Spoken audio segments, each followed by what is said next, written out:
Hi everybody, welcome back into my shop. This is the Renaissance Woodworker and I'm your host, Shannon Rogers. It's Get Woodworking Week 2013. Get Woodworking Week is dedicated to helping people get into the craft of woodworking.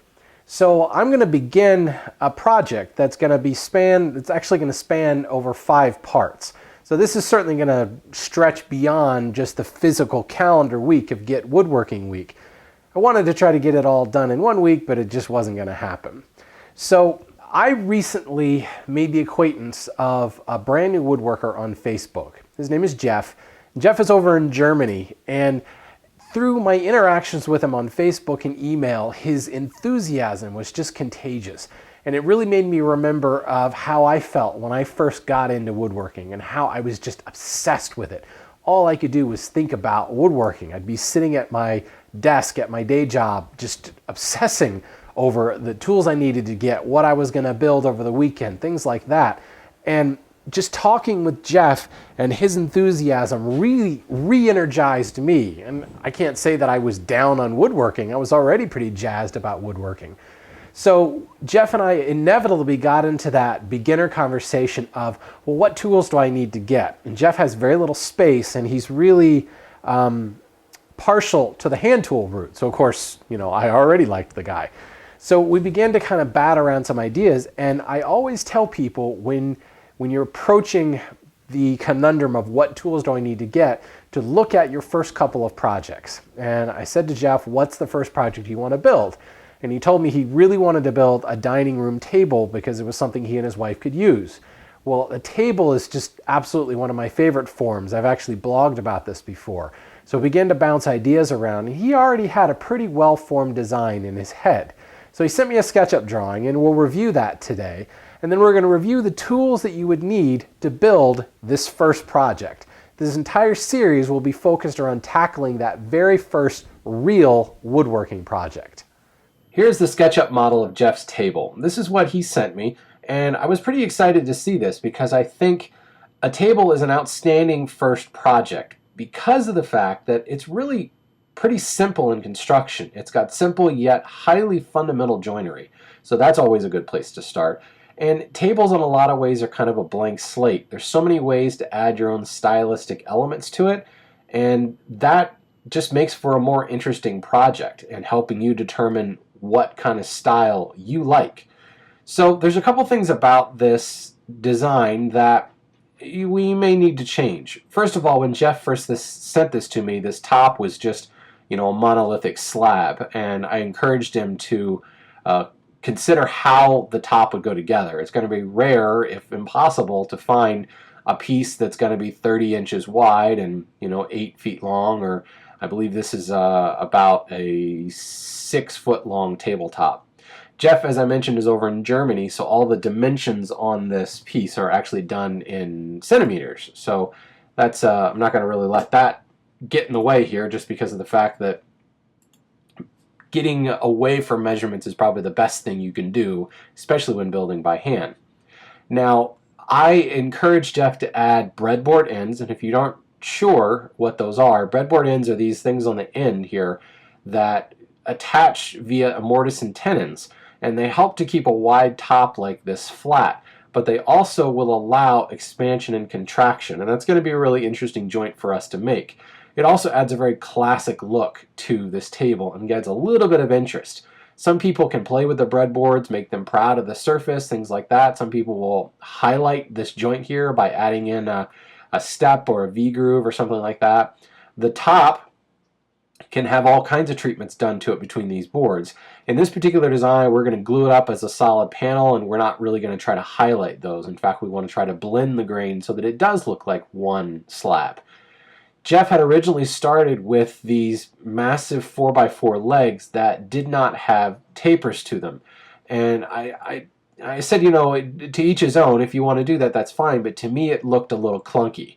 And certainly you can do this, but I think if you were to remove the tapers, you'll see that something looks a little unfinished. Now, he added the tapers to the outside of the leg, and I don't think there's necessarily anything wrong with that, but to my eye, something looks a little off with this design. It makes it look top heavy, like it could tip over because it's tapering in like this. So in the one I'm going to build, I'm going to go with a more classic taper on the inside of the leg so that we have a straight line on the outside, and the taper lightens things up without making it look like it's going to tip over. The other thing Jeff added were these big corner blocks, and I think this is typical of something you would see in a commercial kind of knock together piece of furniture where the corner block's here and it's got screws in here that hold everything together. I'm going to eliminate these quarter blocks altogether, and I'm going to rely pretty heavily upon the mortise and tenon joinery. Because we have massive 4x4 leg blocks here, I can really lengthen this tenon and get, probably at least a 3.5-inch tenon on here. I'm going to go with a thicker tenon, again, because I've got 4 inches of stock to deal with here to make this really, really strong. Now that still leaves the table open for some racking, some side-to-side motion, and a lot of times these corner blocks can help with that. Well, rather than doing those bulky corner blocks, what I'm going to do is insert some stretchers across the table, 2 of them to be exact. And those are actually going to be dovetailed into the rails, and that will help stiffen up the whole thing so you don't get any side-to-side pressure or diagonal racking pressure. The top is just going to be simple long grain to long grain glue joints, and then the breadboard will have probably, we're going to go with 3 to 4 tenons in here, and mortises that match them, and a central groove. And as I said before, that's going to be a pretty fun joint to make. But beyond that, really, the breadboards are just mortise and tenons, and just mortise and tenons here. The dovetail that will go on these stretchers will be more of a sliding dovetail than anything else, and I guess for the beginner that would probably be the most challenging joint, yet at the same time it will be completely invisible once the table is joined together. So if it's not pretty, as long as it's structurally sound, we don't have to worry about it. Attaching the top to the base, we're going to either use a hardware method using something like figure-8 fasteners, or you can also use little wooden blocks that seat into a groove into the other side of the rail and will still allow for expansion and contraction on the top. I think more than likely I'll go with a metal figure-8 fastener just to keep the actual woodworking down on the beginner. But at the time, we may talk about some other functions there. Now let's talk a little bit about the proportions and the design of this table. As a rule of thumb, dining tables need to be about 29 to 30 inches from the floor to the top of the table. That's the comfortable height for most humans. The leg room is highly important as well. Generally, from the floor to the bottom of the apron is about 25 inches. And you need to then look at how many people do you plan on sitting at this table. Rule of thumb, again, is that each person should have about 29 to 30 inches of elbow room from side to side. So if you wanted to put 2 people side by side at this table, you would need to have, we'll say, at least 60 inches. 29 inches here, 29 inches here, and just a little bit of extra there. So you could fit, if this table were 60 inches long, you could put 2 people on one side and 2 people on the other. From front to back, you're probably looking anywhere from 16 to 18 inches of elbow room. So if I wanted to put people on either side of the table, I'd need 29 inches from side to side and about 18 inches from front to back. So if I put people on both sides of the table, I'm going to need to be somewhere around maybe 35 to 40 inches across. Now, that rule of thumb starts to break down a little bit because I think you'll find that most dining tables are about 30 to 35 inches across. And I think that's a pretty good rule of thumb, and I think proportionally that works out a little bit better. Because if you think about it, if we have 6 feet of length here, that's 72 inches, and we have 35 inches across, that's about a 2 to 1 proportion. And I think that's what makes it look the most pleasing. Now, if you wanted to put someone on the ends of the table, again, keeping in mind the 25-inch distance from the floor to the bottom of the apron, but you're also going to need that 18 to 20 inches of space on the end of the table here.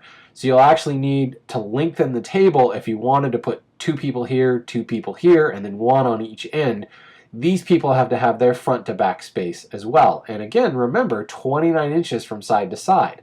So if your tabletop is 30, 33 inches wide, you've got that covered. You just need to lengthen the top to allow for room there.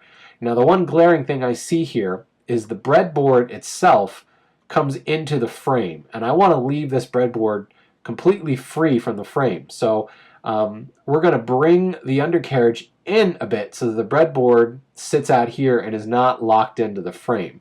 When we attach the tabletop to the undercarriage, I'm going to attach it here in this section of side-by-side boards and leave the breadboard here kind of free to allow that freedom of motion. Now, you've got to make sure that the tendons are really, really strong here so this breadboard isn't kind of cantilevered out and prone to sag over time. Now, in this instance, this breadboard I think is probably a bit too wide. I've got 20 centimeters, so let's see, it's about 2.54, so you're looking at it's about 8 to 9 inches wide there. That's going to be too wide. I think the breadboard in our instance will make it about 4 inches wide. So technically, we only need to have about 4 to 5 inches of overhang. I may stretch that a little bit just so we can make sure we've got plenty of leg room and elbow room for the people sitting at the end of this table. But other than that, I think it's a really solid design. Again, you can see just with some of the changes that I'm making in my design, it's real easy to add stylistic elements to this. Now, the other cool thing about tables is it's really all about the top. Once the thing is assembled and finished, it's going to be rare that you even notice the legs. In fact, probably only the woodworkers among us are going to be the ones crawling underneath it to see how it's put together. So just leaving these straight legs will be just fine, but to make a statement, we need to make the top interesting, and that can be done. It doesn't necessarily have to be figured wood. It can be perfectly straight grain wood that is very, very beautiful in its own right. Pegging the breadboard ends can add some interest if you choose to use contrasting wood for those pegs. If you look at other styles, like the green and green style, they'll use ebony splines on the end here, they'll use ebony pegs all over the place to really add that stylistic element. Certainly, if you wanted to highlight the legs, you need to go big or go home. And when you look at tables that have a strong statement in their legs, they're usually boldly turned shapes or they're sweeping cabriole legs. Generally, if you're going for a straight leg like this, generally that's meant to not interfere with what's going on the top. Now, this is kind of design 101, and it is also prone to a little bit of opinion, so I don't want to go too far down that road. So the big things we need to think about in starting this project are dimension, dimension, dimension. 25 inches from floor to the bottom of the rail and 29 to 30 inches from the tabletop to the floor. So that really helps determine how wide our aprons are going to be. Tabletops themselves, generally they're a little bit thicker. You don't want to use your traditional 3/4 inch material here, but you don't necessarily need to go to a full 1 inch thick. That's going to be a stylistic element for you to decide as well. I'm using a little bit heavy 4/4 material for my tabletop, so I'll probably come out around 15/16 inches thick. These 4x4 legs are going to be kind of difficult to source, but I have a solution for that as well, and I'm not letting this dimension hinder my design. There are ways to get around not being able to get that stock. In other words, you can laminate things together, or you can actually find some 4x4 material relatively easily at the home center. So that being said, with some of the design changes I'm going to make and some general design discussion, let's head back into the shop and talk about the wood we're going to use and the tools we're going to need to build this. Well, here's my plan. I'm going to build the entire undercarriage out of just some home center pine, and then I'm going to end up painting it black using a milk paint. What I really want to highlight in this build is the top, and I was able to get my hands on some great curly quarter sawn cherry, and I'm going to laminate up a 30-inch wide top using this really nice figured stuff with breadboard ends, and I think that's going to make a really striking statement. One of these boards actually has a knot right in the middle of it, which I think will also add some character to the top of this. The bottom, as I said, it's going to be simple mortise and tenon joinery, and because the design that Jeff put together calls for these 4-inch thick legs, that can be a little difficult to source, but at my local Home Depot, they sell 4x4 Douglas fir kiln-dried timbers. So you can run over to Home Center. Most of the Home Depots I've been to have something like this. If it's not Douglas fir, it's Southern Yellow Pine. If they don't have this, then just get a couple of 2x4s and you can glue them together to make the thicker leg. Because we're going to be dimensioning it and tapering them, all you have to do is glue up that thicker piece and we'll shape it later. The apron stock can be used with just some 1x4 dimensional pine that you buy at the same Home Center. So the only thing you need to really worry about when it comes to good quality lumber is the lumber for your top. And I urge you to really put some focus into that. What's the look and design you have? Now, painting the base black is also done for a reason. Black obviously absorbs light, and if you have some issues with your joinery, if things don't line up just perfectly, you're not going to be able to see it because everything's going to be black. Second of all, the overhang of the table will make it really hard to see. So if you don't want to paint it, I advise going with a nice dark wood for the bottom, just in case you have any of those flaws that you might want to cover up. But simple mortise and tenon joinery, we shouldn't have any flaws to deal with. So I'm going to need 2 of these 8-foot 4x4s to get the legs. I've got 4 8-inch wide by 6-foot long pieces of cherry, and then 2 8-foot 1x4s will be all the lumber that you need.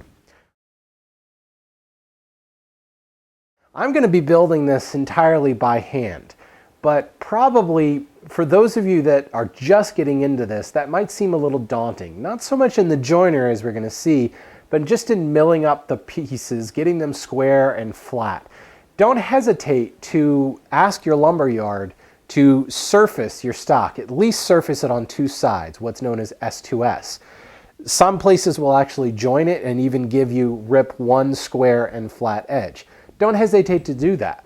However, if you're really bitten by the bug and you know you're in this for the long haul, probably one of the best investments that a hand tool woodworker can make is a thickness planer. I've got a DeWalt 735 thickness planer on the floor over here. It doesn't get used as much, but generally I'm hauling it out and using it to surface lumber at least once during a project. I know how to surface and flatten boards on 6 sides. I don't have to prove anything anymore, and I'm not afraid to pull out that thickness planer. It will certainly make your life a lot easier when it comes to milling your lumber. Now, if you get it already milled, you can skip through a lot of this and work on the joinery. And the next part, we're going to go ahead and flatten all the pieces for the legs and the aprons, and we're going to do that entirely by hand. When it comes to doing the tabletop, I am going to flatten that entirely by hand as well, although I may use my thickness planer to kind of speed things up a little bit before we glue up the overall tabletop. But you'll see, once we have a 30-inch wide by 6-foot long tabletop, the only way for me to surface that is going to be by hand. So we are going to talk about that along the way, but I don't want anyone to be really intimidated by that or look at that and go, man, that's a lot of work. I don't want to do that. There's lots of ways to get your lumber surfaced. If you have a friend that has some tools or the lumber yard, don't hesitate to ask. Many of them will help you out. So that being said, I'm going to talk about a few planes. Just realize that if you're surfacing your lumber by power, they probably won't be necessary. So starting at the beginning, when it comes to milling our lumber, I recommend a jack plane. This is a Veritas bevel up jack plane. Any jack plane will work because we're going to be using this as a rough surfacing tool. It's going to take a heavy bite. It's going to be used to flatten our rough sawn boards right out the door. Then I switch over to a longer joiner plane. This is a number 7 in the Stanley numbering system. This is also a Veritas bevel up joiner. Don't worry about the brands, but the joiner is going to be really helpful in flattening our long tabletop. Now, a jack plane can do the same job if you swap out your rough work blade and go to a more finer work blade, and we'll talk about that when that time comes. So just know you can do all the work with a jack plane, but because it's a larger top, a longer joiner plane will certainly be necessary. When it comes to breaking down the material, a good handsaw is all you're going to need. For this particular project, really all we're going to be doing is cross-cutting material. We don't need to do any kind of long rips or anything like that because we'll be using dimensional lumber already that's close to the sizes we need. So any kind of good handsaw, if it's filed rip or crosscut, it doesn't really matter at this early stage. I'm going to be using a crosscut saw because, again, it's mostly cross-cutting we're doing. A nice back saw, preferably one that's filed for a rip cut. We're going to use this to cut all of the mortise and tenons, specifically the tenons. We'll also use it in cutting the big tenon for the breadboard ends that go on the end of the table. Of course, anytime you're doing joinery, a good layout gauge, marking gauge is going to be necessary, and a marking knife, and that's around here somewhere. Well, trust me, a marking knife. If you have an X-Acto blade, that'll work just fine too. Chisels. Technically, all we're going to need is a 1/2 inch chisel to do these mortises. We're going to make 1/2 inch wide mortises into these big legs. Certainly, there's many of you that just gotten started that may have a set of chisels already. 1/2 inches is all we're going to use. A mallet certainly is going to be useful. A square is going to be imperative throughout this to check all of our reference surfaces. I've got a small brace and bit, and this is kind of optional. I like to peg my mortise and tenon joints to make them even stronger, and we'll use this to drill the holes for those pegs. And then this is optional. It can be done with just a wide chisel, but this is a rabbiting plane, specifically a skewed rabbet plane, and we're going to use this to cut the big tongue for the breadboard ends. Certainly, we can saw it out, or we can just use a chisel, preferably a wider chisel than the 1/2 inch one. And we'll talk about all that when the time comes. Beyond that, certainly there's other tools you can throw in to make your life easier, but this is really all we need to make this dining room table.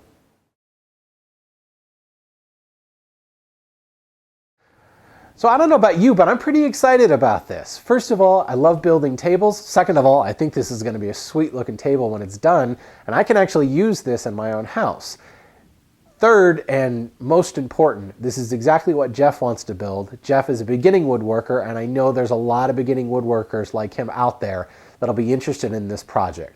Hopefully, we answer some of the questions you may have in your head along the way. If I haven't, send me an email, drop me a comment on this post, let me know what questions you would have in tackling a project like this. We'll see you in the next episode when we begin milling the parts for the legs and the aprons.